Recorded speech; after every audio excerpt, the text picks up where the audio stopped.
دین پر چلنے کی توفیق نصیب کرے۔ آپ اس وقت بیٹھے ہیں اس پنڈال میں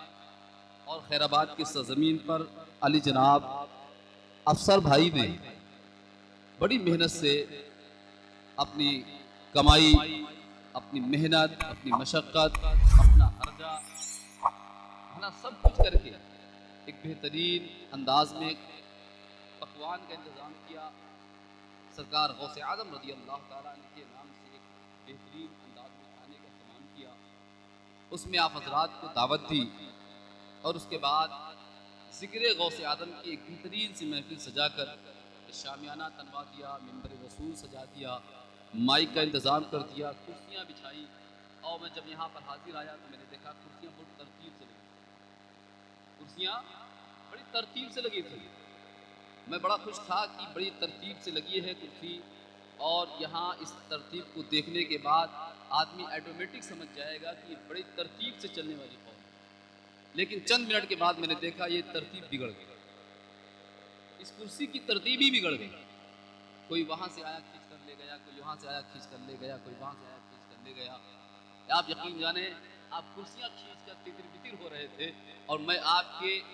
جو ہے صبح و شام کے تتر بتر کو ہوتے دیکھا کہ آپ اپنے تاریخ سے کس قدر بے بہرا ہیں، آپ اپنی تاریخ سے کتنا ناآشنا ہیں، آپ اپنی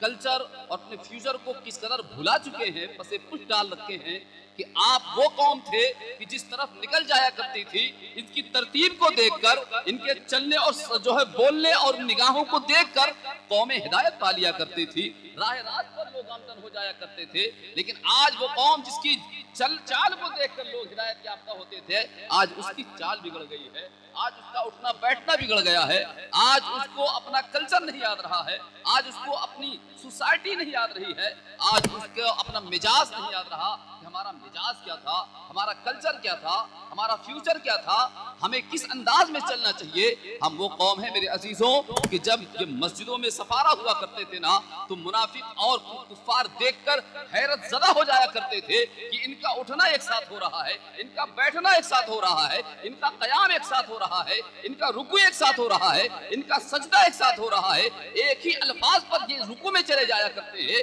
ایک ہی تکبیر پر یہ سجدے میں چلے جایا کرتے ہیں۔ لیکن آج جب وہ قوم ایک ہی تکبیر میں ایک ساتھ جھکا کرتی تھی، جب یہ قوم ایک ہی تکبیر میں سجدے میں چلی جایا کرتی تھی، تب یہ قوم حکومت کیا کرتی تھی، سرداری کیا کرتی تھی، رہبری کیا کرتی تھی، اور جب سے اس قوم نے اپنی تکبیر پر جھکنا چھوڑ دیا ہے، تکبیر پر سجدہ ریزی کرنا چھوڑ دیا ہے، اپنی تاریخ کی برگردانی کرنا چھوڑ دیا ہے، اپنے محبوب کی سیرت کو پس پش ڈال دیا ہے، اپنے آقاؤں کی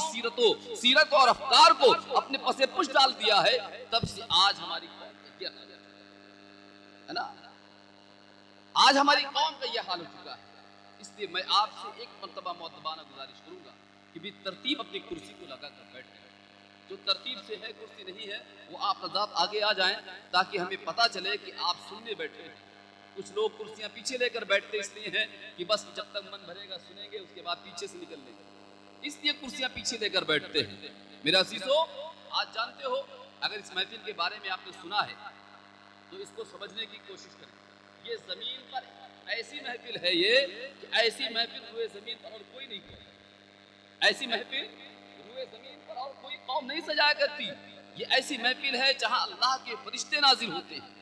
ایسی محفلوں کو فرشتے اپنے پروں سے ڈھانپ لیا کرتے ہیں۔ جب تک اللہ اس کے رسول اور اس کے نیک بندوں کا ذکر خیر ہوتا ہے، اس محفل میں فرشتے حاضر رہتے ہیں اور آخر تک حاضر رہتے ہیں۔ آپ جب محفل برخاست کرتے ہو، فرشتے رب کی بارگاہ میں جا کے عرض کرتے ہیں اور اللہ پوچھتا ہے بندوں میرے فرشتوں کہاں سے آتے ہو؟ وہ عرض کرتے خداوندہ ہم روئے زمین پر گشت کر رہے تھے، ایک جگہ سے ہمارا گزر ہوا جہاں تیرے اور تیرے محبوب کا ذکر ہو رہا تھا، تیرے محبوبین کا ذکر ہو رہا تھا، وہاں پر ہم ٹھہر گئے تھے، محفل سے واپس آ رہے۔ اللہ فرشتوں سے ارشاد فرماتا ہے میرے فرشتوں بندے میری تعریف کر رہے تھے، اے فرشتوں کیا بندے میری تعریف کر رہے تھے، میرے محبوب کی تعریف و توصیف کر رہے تھے، میری حمد و ثنا بیان کر رہے تھے؟ فرشتے عرض کرتے ہاں اے باری الہا، وہاں بندے بیٹھ کر تیری تعریف و توصیف، تیری حمد و ثنا بیان کر رہے تھے، تیرے محبوب صلی اللہ علیہ وسلم کی تعریف و توصیف بیان کر رہے تھے، اور تیری یاد میں مچل رہے تھے، جھوم رہے تھے، سبحان اللہ الحمدللہ کی صدائیں دے رہے تھے، درود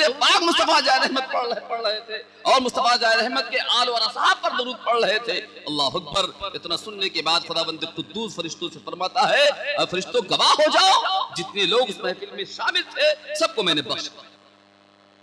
سب کی میں نے بخشش و مغفرت فرما دی۔ تو یہ ایسی محفل ہے جہاں پر آپ حاضر ہو۔ اور بتاؤ اس محفل کے بارے میں، آپ کو بتاؤں سرکار سیدنا غوث اعظم رضی اللہ تعالیٰ جس کے نام کی محفل سے جا کر بیٹھے ہو، وہ ایسی پاکیزہ ذات کی جو ان کی محفل میں جب لوگ سن لیا کرتے تھے کہ غوث اعظم کا واز ہونے والا ہے،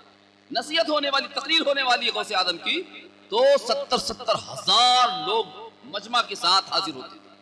70 ہزار لوگ مجمع میں ہوتے تھے، اور سرکار غوث اعظم رضی اللہ تعالیٰ وہاں واز فرمایا کرتے تھے، تقریر فرمایا کرتے تھے۔ اور سنو، سننے والے صرف عام انسانوں جیسے نہیں ہوتے تھے، وہ علماء، فقہاء، محدثین، بڑے بڑے فاضل، علامہ و دہر اس وقت کے جو ہوا کرتے تھے، جو اپنے وقت کے ولی ہوا کرتے تھے، وہ غوث اعظم کی بات کو سننے کے لیے بیٹھا کرتے تھے۔ اور جو عوام بیٹھتی تھی نا، اتنا زبردست انداز میں، محبت بھرے انداز میں بیٹھتی تھی کہ سرکار غوث اعظم رضی اللہ تعالیٰ کا بیان جب ہوتا تھا تو کچھ لوگوں پر تو رقت طاری ہو جائے، وجد کی کیفیت ہو جایا کرتی تھی۔ مورخین فرماتے ہیں کہ بعض دفعہ تو ایسا ہوا کہ کچھ لوگ وجد کے عالم میں بے ہوش ہو گئے اور کچھ لوگ جاں بحق ہو گئے۔ اللہ کے پیارے ہو گئے، روح قبض انسانی سے پرواز کر جاتی تھی سرکار غوث اعظم کا باز سنتے۔ اللہ اکبر۔ میرے عزیزو، ہم جس ذات کی بارگاہ میں خراج عقیدت پیش کرنے کے لیے حاضر آئے، وہ کوئی عام فہم ذات نہیں تھی، بلکہ ایک بعظمت اور بہت ہی معتبر ذات بابرکات، جس کے نام نامی کو لے کر آج زمانہ اپنی بگڑی بناتا ہے، آج زمانہ اپنی بگڑی بناتا ہے۔ اللہ تبارک و تعالیٰ نے جس کو اتنا طاقت و پاور عطا فرمایا تھا کہ اللہ تبارک و تعالیٰ کی عطا سے سرکار غوث اعظم رضی اللہ تعالیٰ خود فرماتے ہیں کہ اللہ نے مجھے وہ قوت عطا فرمائی ہے کہ اگر میں مشرق میں بیٹھا ہوں اور مغرب میں مجھے میرا بندہ، میرا کوئی چاہنے والا مجھے یاد کرے تو میں مشرق میں بیٹھ کر اپنے بندے کی مدد کرتا ہوں، اپنے غلام کی مدد کرتا ہوں۔ اللہ نے وہ طاقت سرکار غوث اعظم کو عطا فرمائی۔ اس لیے آپ حضرات سنی سے عقیدہ مسلمان ہیں، اور یہ قوم بڑی مؤدب ہوا کرتی ہے، یہ اللہ کی بارگاہ میں جاتی ہے تو بہت اچھے انداز میں جانے کی کوشش کرتی ہے۔ اس لیے میں آپ سے گزارش کروں گا جب ایسی محفلیں ملا کریں تو آپ بڑے محبت سے، اطمینان سے، ہو سکے چپلیں اتار دیں اور باوضو ہو کر آئیں، اور کم سے کم اپنا لباس تو اسلامی بنا، اپنی شکل و صباحت، اپنی پہچان، جو آپ کی ٹوپی آپ کی پہچان جو ہے، شناخت ہے، اور چہرہ جو داڑھی ہے، یہ آپ کی شناخت اور پہچان ہے، جس سے آج قوم مسلم بہت دور ہو چکی ہے۔ اس کو آپ سجا کر آنے کی کوشش کیا کریں۔ ایسی محفل سے اگر برکت چاہتے ہو تو یقیناً مؤدب انداز میں آؤ، کل بھی اس سے برکتیں ملتی تھی، آج بھی برکتیں ملتی ہیں۔ شرط یہ ہے کہ آپ مؤدب انداز میں آئیں اور مؤدب انداز میں بیٹھیں، سماعت کریں، شعراء کے کلام کو سماعت کریں، منقبت آپ سماعت کریں، نعت شریف آپ سماعت کریں، اور دل کی گہرائیوں میں اس کو اتارنے کی کوشش کریں۔ شاعر کیا کہہ رہا ہے، کیا کہنا ہے، اس کا مقصد کیا ہے کہنے کا، اس کو آپ سوچیں۔ وہ آپ کو متنبہ کرنا چاہ رہا ہے، آپ کو جو ہے آگاہ کرنا چاہ رہا ہے، آپ کو یہ بتانا چاہ رہا ہے کہ اب یہ دنیا بہت دن کی نہیں ہے، اب یہ دنیا امتحان گاہ ہے، اس میں آپ امتحان دینے کے لیے آئے ہو، اب یہاں سے جانے کا وقت بہت قریب ہے۔ آج لے ان کی پناہ، آج مدد مانگ ان سے، کل نہ مانیں گے قیامت میں اگر مان گیا، وہی شہرت وہی عظمت دوبارہ لوٹ سکتی ہے، مسلمان خواب غفلت سے اگر بیدار ہو جائے، وہی شہرت وہی عظمت دوبارہ لوٹ سکتی ہے، مسلمان خواب غفلت سے اگر بیدار ہو جائے، اور ہواؤں کا جو ایک جھونکا آ جائے مدینے سے، ہواؤں کا جو ایک جھونکا آ جائے مدینے سے، یہی صحرا ذرا سی دیر میں گلزار ہو جائے، یہی صحرا ذرا سی دیر میں گلزار ہو جائے۔ عزیزان گرامی، آپ متحد ہو گئے اور کتنا اچھا لگ رہا ہے اس وقت۔ اگر یہ ترتیب اور اچھی لگے جب آپ پورے لباس میں سر پر ٹوپی یا رومال رکھ کر آپ بیٹھیں گے تو اور خوبصورت لگے گا۔ انشاءاللہ کبھی موقع رہا تو میری طرف سے یہ پیغام آج ہے کہ کبھی ایسی محفل میں بیٹھنے کا موقع ملے، اور کبھی نہیں بلکہ جہاں کہیں آپ سنیں کہ میلاد مصطفیٰ کی محفل ہے، جہاں سنیں غوث اعظم کے نام کی محفل سجی ہے، وہاں ضرور جایا کریں، وہاں ضرور جایا کریں۔ اس پرفتن دور میں جو میڈیا کے ذریعے سے، واٹس ایپ، یوٹیوب اور فیس بک کے ذریعے سے جو آپ وعظ سنا کرتے ہو، تقریریں سنا کرتے ہو ایرو گیرو کی، اس کے ذریعے سے جو فطور آپ کے ذہن میں رہتا ہے، وہ آپ کے مقامی علماء جو گفتگو کرتے ہیں، جو شعرا شعر کہتے ہیں، اس کے ذریعے سے آپ کے وہ فطور دور ہو جائیں گے، آپ کی غلط فہمیاں دور ہو جائیں گی، آپ کی ایمان کی اصلاح ہو جائے گی، آپ کے عقیدے کی اصلاح ہو جائے گی۔ اس لیے اپنے عقیدے کی اصلاح کرو، اور یہ اصلاح اس بات پر ہے، اس طور پر ہے کہ اس دور حاضر میں حق مسلک جو ہے وہ مسلک اہل سنت والجماعت، اسی پر قائم رہنے کی کوشش و فکر کرو۔ ایک مرتبہ جھوم کر پوری اجتماعیت کے ساتھ درود پاک پڑھیں، اللہم صلی علی سیدنا مولانا محمد وسلم، صلو علیہ الصلوۃ والسلام علیک یا رسول اللہ صلی اللہ تعالی علیہ وسلم۔ یہ تمہیدی کلمات جو میں نے تمہید کے طور پر آپ کی بارگاہ میں عرض کیا، اب میں آپ کو اپنی اصل گفتگو کی طرف چلتا ہوں، اور میں آپ کے سامنے یہ بتانا چاہتا ہوں میرے عزیزوں، جس ذات گرامی کی تعریف و توصیف کی خاطر یہ محفل سجائی گئی، وہ سرکار سیدنا غوث اعظم رضی اللہ تعالیٰ عنہ۔ یہ کون غوث اعظم رضی اللہ تعالیٰ عنہ ہیں جن کو مادر زاد ولی کامل کہا جاتا ہے؟ یہ وہی غوث اعظم رضی اللہ تعالیٰ عنہ ہیں جو پیدا ہوتے ہی رمضان المبارک کی چاند کی تصدیق کرتے نظر آتے ہیں۔ یہ وہی سرکار غوث اعظم رضی اللہ تعالیٰ عنہ ہیں جن کے پشت مبارک پر آقا دو جہاں صلی اللہ علیہ وسلم کے قدم پاک کے نشان تھے۔ اللہ اکبر، یہ وہی سرکار غوث اعظم رضی اللہ تعالیٰ عنہ ہیں جن کی ولادت باسعادت کی برکت سے اللہ تبارک و تعالیٰ اس وقت پیدا ہونے والے 1100 بچوں کو ولی کامل پیدا فرمایا اور اپنے وقت کا خطوب ابدال بنایا۔ یہ وہی سرکار غوث اعظم رضی اللہ تعالیٰ عنہ ہیں جو بولنے کی، جب آپ بولنے لگتے ہیں اور چلنے لگتے ہیں تو اپنے والدہ سے جو کہتے ہیں، اے والدہ میرا تم پر احسان ہے، والدہ کہتی بیٹا تمہارا مجھ پر احسان کیسے ہے؟ سرکار غوث اعظم فرماتے ہیں میری والدہ یاد کرو اس دن کو، یاد کرو اس وقت کو جب آپ جو ہے باغ میں گئی تھی سیر و تفریح کے لیے